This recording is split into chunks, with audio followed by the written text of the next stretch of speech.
Do you have a dehumidifier? Yeah, dehumidifier. We have that. Batteries down there. I decided not messing around with this. Yeah.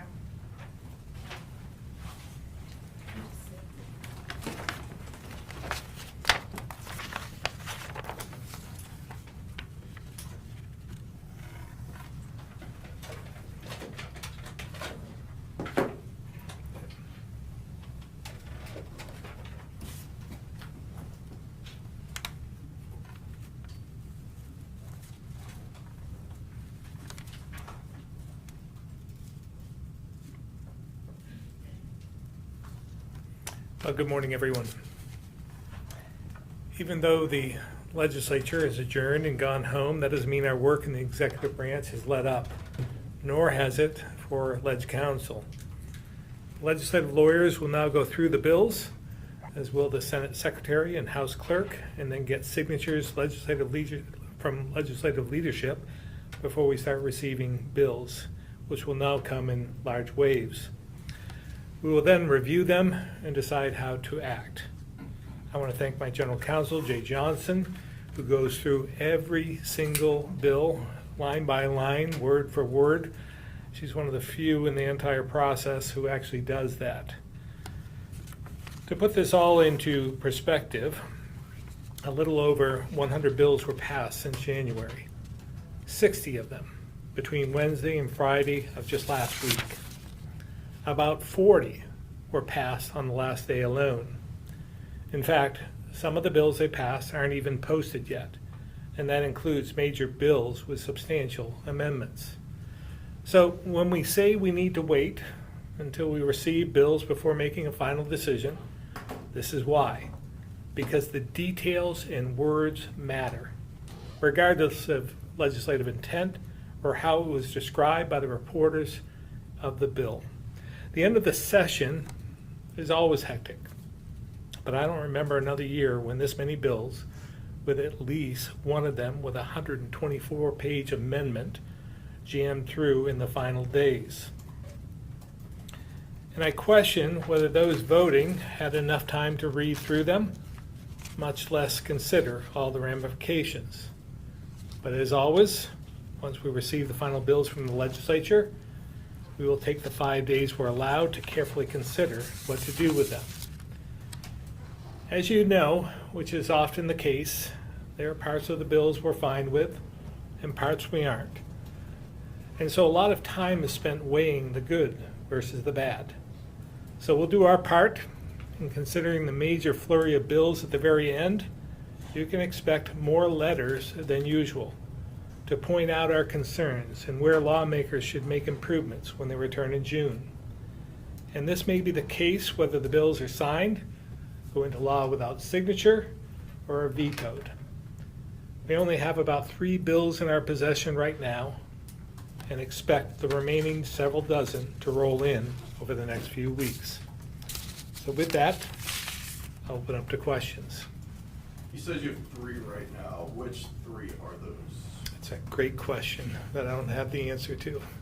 I wonder if, So, I think a captive insurance bill, neonics, and the pre-op bill. Where do you stand on the next bill? again, trying to weigh all that out, look at the details of the bill. I'm generally supportive of it, but I know that there are many, many concerns from farmers. So we'll take a look and see what the ramifications are of that. How about the prior authorization bill? Is that the one you mentioned? Again, prior authorization is in the same boat. I'm sympathetic to and spoke to many providers and hospitals and so forth, and I do. But we've heard from insurance companies as well about their concerns about the increasing costs that could come as a result of this.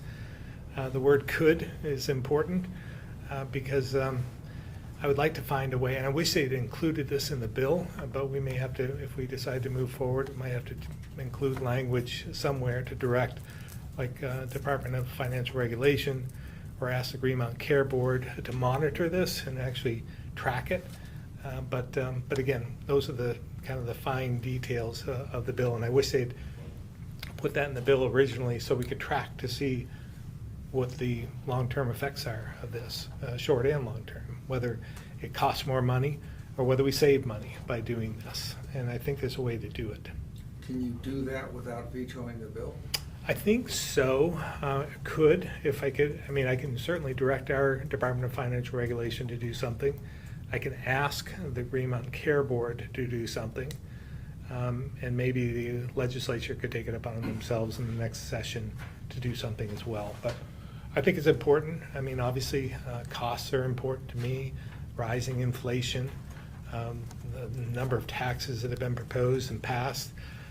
This leads to the affordability of Vermont. So I don't want to impact that, but at the same time, maybe we can get both. We just have to understand the bill a little bit better.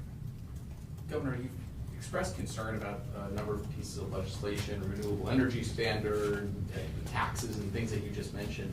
What were some of the bright spots? Like what was a bill or a proposal or a conversation that you really thought moved the state in a positive direction this year?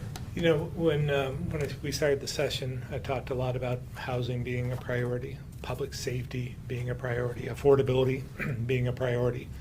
I think we made some gains. We didn't get everything we wanted with public safety, and but we got a ways. We got maybe 2/3 of what we had asked for, and that was due to the great work of Senator Sears and his committee working with us on this. And so I think it will provide us some tools, and now it's going to be up to the judicial branch, the state's attorneys and so forth, to utilize the tools that are going to be in place. So I think that's one of the bright spots of this session.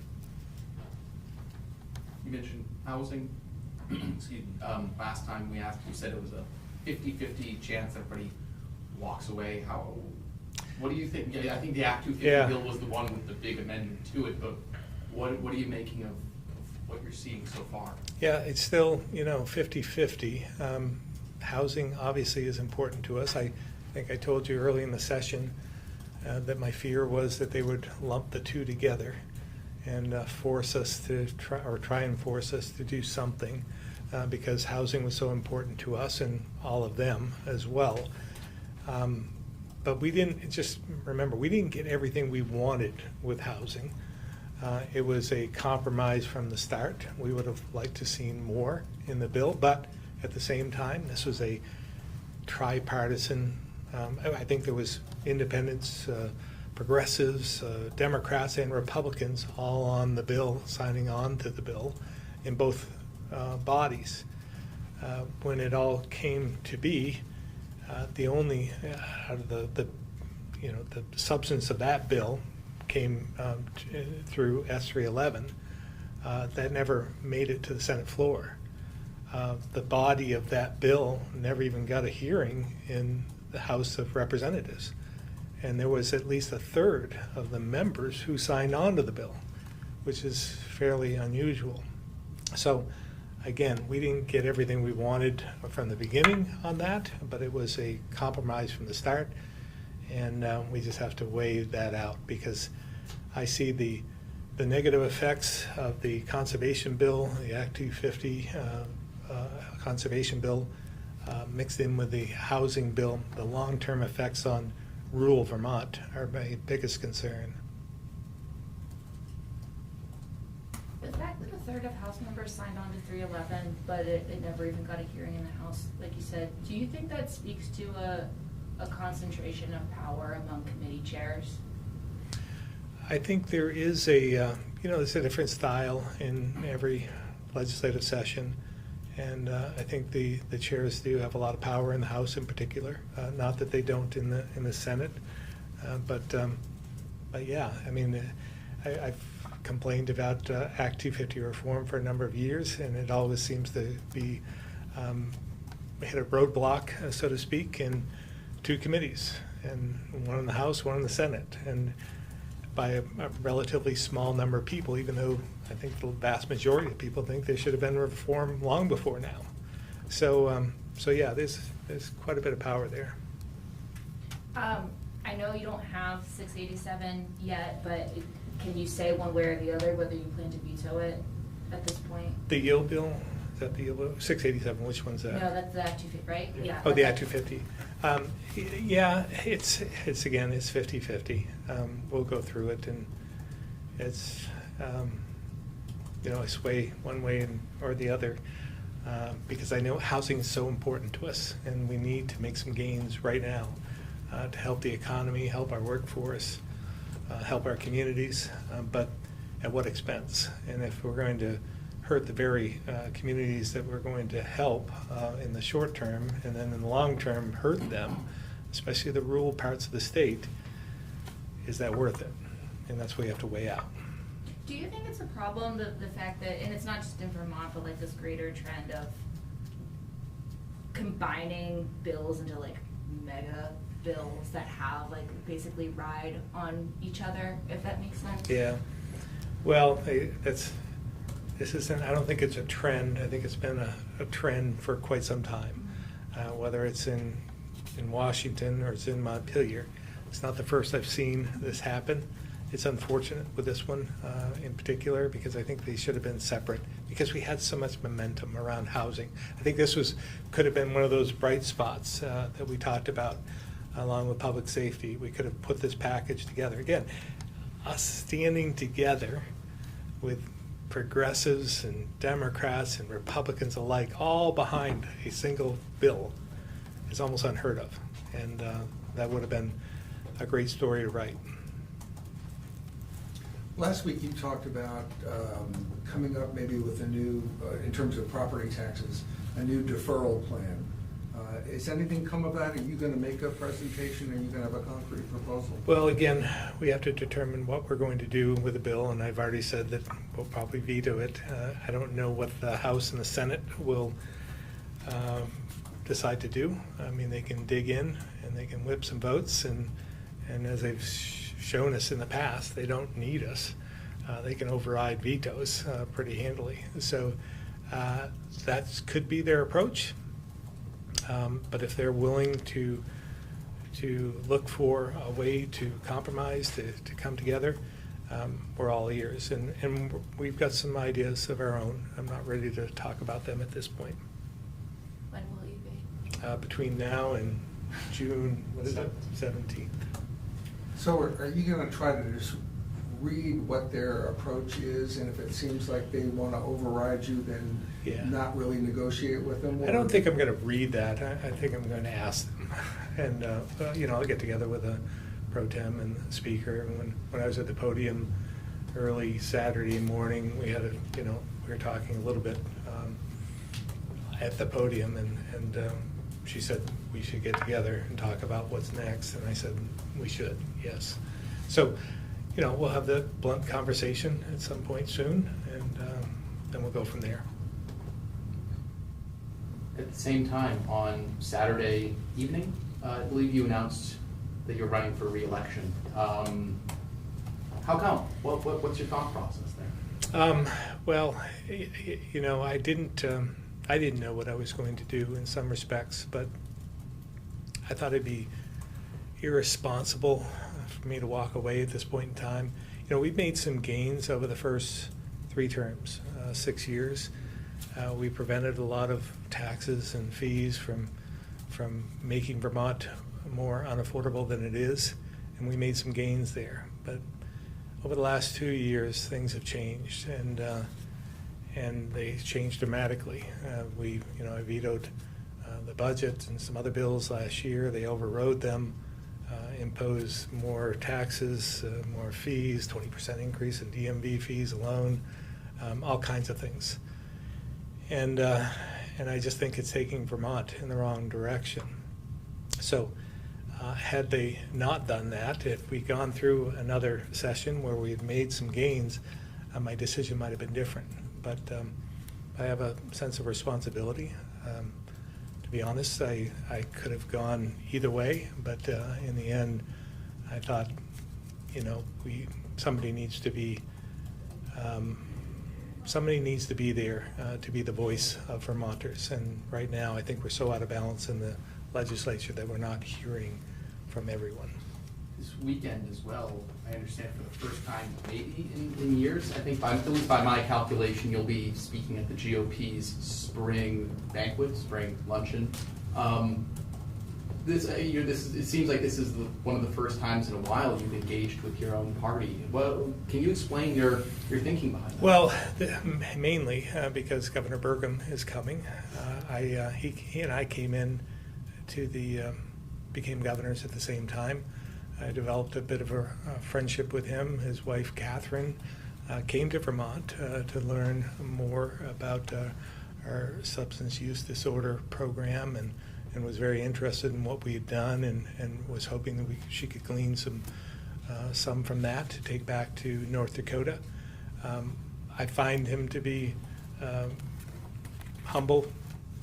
He's one who I look to. I mean, he has a lot of ideas, smart guy, self-made, and comes from a rural state, grew up there as well. And I look to for advice on energy. He has a lot of ideas on carbon sequestration that are interesting. And but our two states are very, very different. We're at bookends. They're one of the top 3 most conservative states in the country. We're probably at the top 3 in the U.S. So again, from sentiments of our representation, we're different, but person to person, he's a good guy.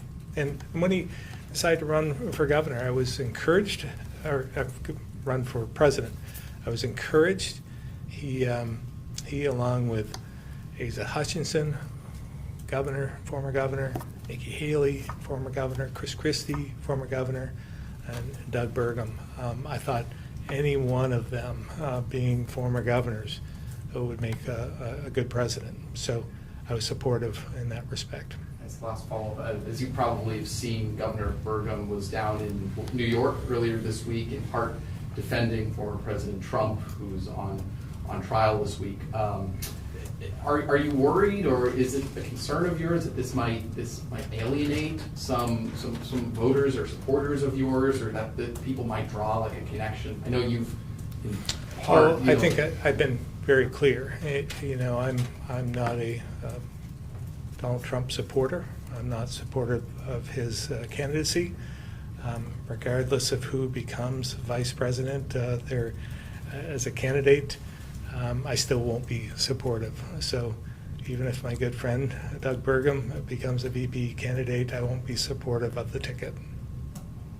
Now that you've announced your reelection, you've talked in the past about for this next upcoming biennium, just getting some lawmakers with common sense or just fiscal moderation. So now that you've announced you're going to this event this weekend, which could, maybe help somewhat with talking to people, but what do the plans look like heading into primaries in November to, get maybe some of those more common sense people in the State House? We're seeing a lot of interest there.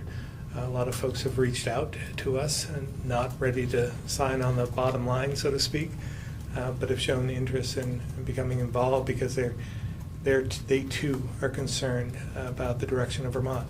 And these aren't just Republicans; they're Democrats, independents alike. So we'll see over the next 2 or 3 weeks. It's quite a commitment to make for some, but as I've said, it was a big leap for me when I first announced I was going to run for the Senate, not quite knowing what to expect and how it would affect my business. But I'm hopeful. I'm hopeful that there will be more people stepping up. I was surprised to learn. I saw a list of confirmed House members not running. I'd say there must be at least a dozen Democrats not running, and a number of Republicans as well. So I think there is an opportunity there, and we'll see what happens in the next 2 or 3 weeks. Could you see yourself supporting what you describe as a moderate, pragmatic Democrat Sure. in a primary with a more progressive Democrat? I can see myself getting behind a pragmatic, conservative, moderate Democrat, yes. Whether I get involved in a primary, I'm not sure. I try not to get involved in primaries regardless, so I don't I don't know as I would get involved in that.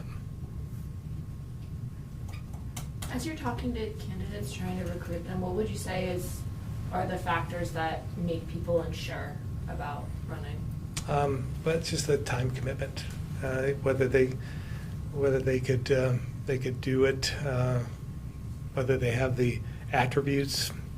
They're concerned about, the personal attacks on their families, and sometimes politics brings out the worst in people, and they're worried about the attacks on them and their families, which I understand that concern.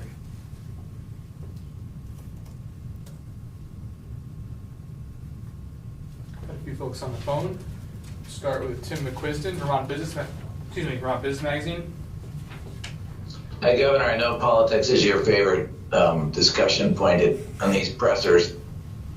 I was talking with a prominent Republican senator, and he wanted you to expend some of your political capital, being the, second most popular governor in the nation. And his comment was he only has to get 51% of the vote. And he was hoping, in fact, to pick up as many as 5 seats in the Senate. Is all that reasonable? Is that part of your thinking here? Well, I think there could be a pickup in both the House and the Senate. How many, I don't know. How much of my political capital, so to speak, has little to do with how I feel personally. I've always been a moderate centrist, willing to work with the other side, trying to do whatever I can to help my constituents. None of that changes. I'm still a moderate centrist. So if that means selling my soul, so to speak, just to get a Republican into place who I may not agree with, that wouldn't be worth it to me. It's not about party with me, it's about the person. And again, that's why I've said just common sense, moderate centrists is what we need. We need more people to work together and not just follow the herd. And so from my perspective, just working with them and trying to encourage some of them, whether they be an independent, Democrat, or Republican, I'm willing to do that.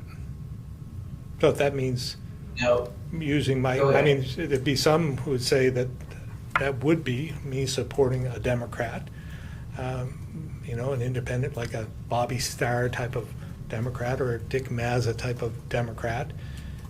That might mean I'm using up some of my political capital, but it might not be exactly what this senator had in mind that you're speaking of. Yeah, the other thing I was thinking is if you're successful in a 5th term, the state just celebrated its 233rd anniversary, if I have my math right. I think you'd only be the 3rd governor to get to 5 elections. Have you thought about that at all? No. The sort of the history piece? No, that hasn't entered into my, I go every biennium, I get through it and decide whether I'm going to run again. It's not about, how many terms I serve or don't serve. It's about how I can be most effective and help the people of Vermont. Okay, thank you, Governor. Ed Barber, Newport Daily Express.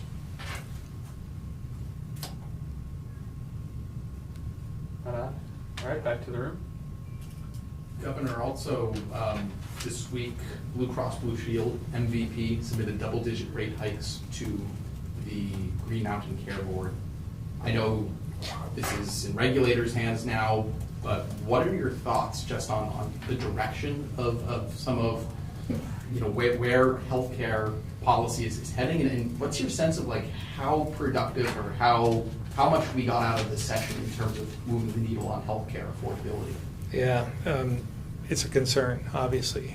This is going to impact Vermonters, again, equal to a rise in property tax rates, payroll tax, as I said, DMV fees, all the above, just adding to the unaffordability of Vermont. And it says a lot about Again, our demographics that I've talked about a lot over the last number of years since I was first elected. The older population with fewer younger people in our workforce. The younger people and those younger folks in the workforce are what you typically would carry the load, so to speak, in the insurance atmosphere for health insurance. We have more people over the age of 65 now than we probably ever have. And that leads to more usage of our healthcare system. So that adds to it. So it's just a reality we have to face. So we have to keep focusing on more housing, bringing more people in, attracting more people to come to our state. And I don't think it's by raising taxes. I mean, that's not a great message campaign to attract more people to Vermont. Come to Vermont, pay more taxes. That doesn't seem to work. I'm told this is gonna hit small group insurance pool, like small businesses especially hard.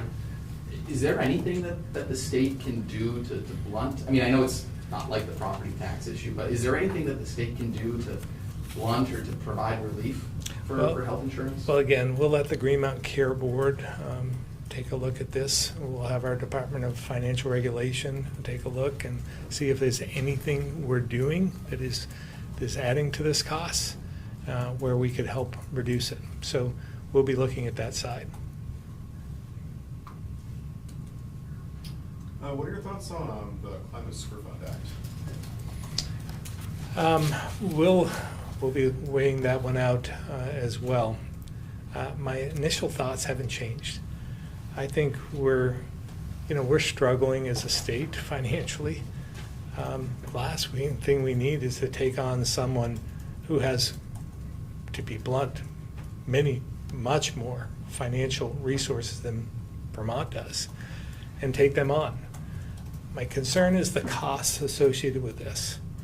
And coupled with that is we could be an easy mark in some respects for these big oil companies who will just outlast us because they have the resources to do that. And if we fail, if we're the only one and we're going to be going up against big oil, they could actually use us, if they defeat us, and use it as precedent in other cases that might come along. So I think we better be cautious about this, and we'll weigh that out as we're looking for it. I'm not opposed to, I mean, there's been a number of initiatives over the years. I think GMO was one that we fought against, spent a lot of money and failed on. We didn't succeed. And we could spend a lot of money here, at least from my layman's position, would be led to believe. So we'll weigh that out and see what happens, but I'm concerned about the costs associated with this. And I will, if we do move forward, I think the Attorney General has said that they could do this within existing resources. I mean, if that's what they're going to do, that's what they're going to do. But we don't have any extra money to put into this, not the hundreds of millions of dollars it might take. What about H 626 animal welfare? I haven't looked at that one yet, but we'll look at that when it comes. If we could go back to the yield bill really quick. So just yes or no, are you planning on vetoing it? I'm planning on vetoing it. Okay. What specifically would need to change about it in order for, I mean, not that they're gonna make changes now, but when they come back on June 17th, what are you looking for A specifically? reduction in rates. To 4%? like Well, you said, something less than, I mean, I was ready to veto the bill at 12.5%. And then that was what was passed out of the Senate. And then they negotiated with the House and they were successful in getting it up to 13.8, almost 14. So that's moving in the wrong direction. So from my standpoint, the double-digit increase is just too much for people to withstand, especially facing healthcare costs, increasing costs, taxes and fees and so forth. the combined amount is just more than the average Vermonter, especially seniors living on fixed incomes and so forth, can endure. And I know there's income sensitivity, but you keep it growing that population, and somebody still has to pay the bill. It just gets that much more expensive for, I think, the very people we're trying to protect. Did you ever think, I know that you have criticized the legislature for implementing this with an 18-month-long study and saying that that's too long of a time for them to take on this, but did you ever think it was possible to do like a major structural overhaul of our ed financing system in one legislative session? Yes. You did? I did. Okay. Yeah, I think we were getting close to that when we had some negotiations with a few people, or just brainstorming with a small group during the early parts of the session. And when the House came out and talked about that, and then I was encouraged because there was a lot of opportunity with what they had proposed. But then they pulled it back within 24 hours and decided to turn it into a long-term study and so forth. So again, I think it's not easy, but I think it could have been accomplished. I'm not sure it can now, but I think it could have been. You're referring to the bill from Representative Beck that would have provided some sort of state allocation or state funding for districts, and then if they go over that, they would have to generate that Well, there revenue locally. was some, Just wanted to clear. I think it was the House, I don't know if the speaker was involved with that, but there was a group, I think they had a press conference on it when they rolled out their plan for the yield. So I think maybe Representative Beck was part of that, but I think this might have been before that, but it could have been all one piece. I just don't know. Is that what you see as a possible solution now? I'm not sure that it is right now at this juncture, but it could be in the future. I think what we need to do is we need to take a look at some of the ways we can, and we have some ideas on how to do that. Our Commissioner of Taxes has testified in the House and Senate about those very provisions, but we have a few other ideas as well. And maybe they do too, but they have to be willing, right? Because if they're just going to push this through and just push for votes and override the veto, it may be a waste of time. Because they'll know whether they have the votes. So I'm just a little confused. What are you looking for in the short term here? I'm looking for reduced rates, property tax rates. But we may not be able to do it all at once like we were thinking early on in the session, and what we were working on behind the scenes with the House and the Senate. Again, they pulled back on that initiative pretty quick once they rolled it out.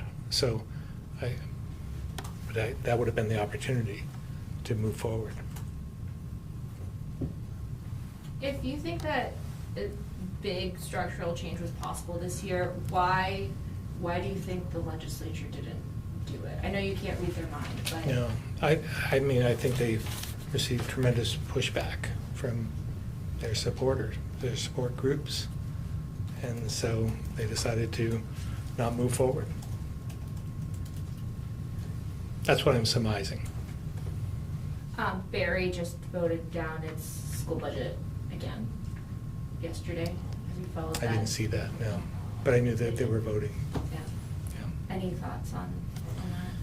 Well, it just shows the discontent that we still have out there with the rate of property tax increases.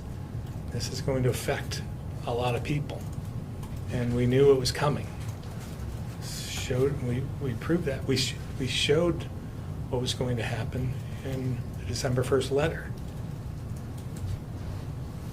And they didn't take it seriously.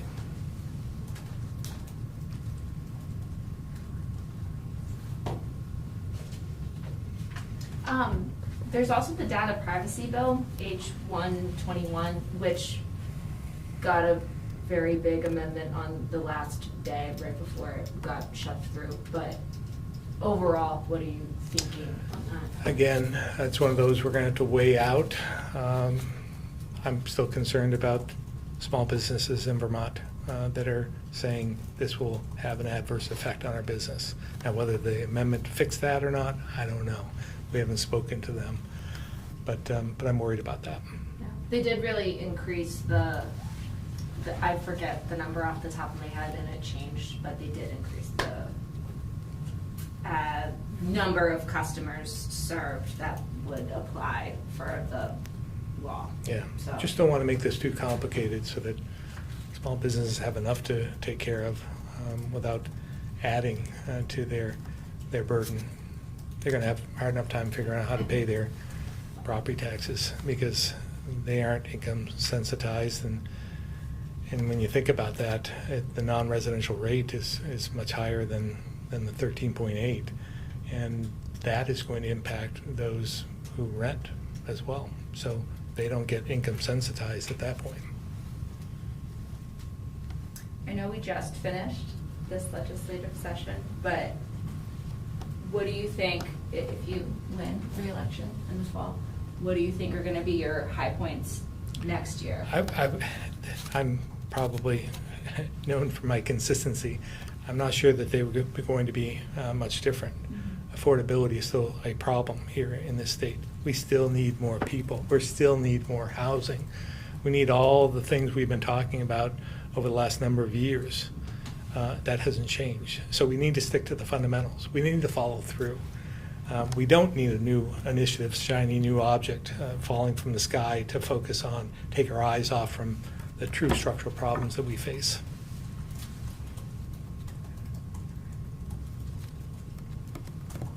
Thank you all. Thank you.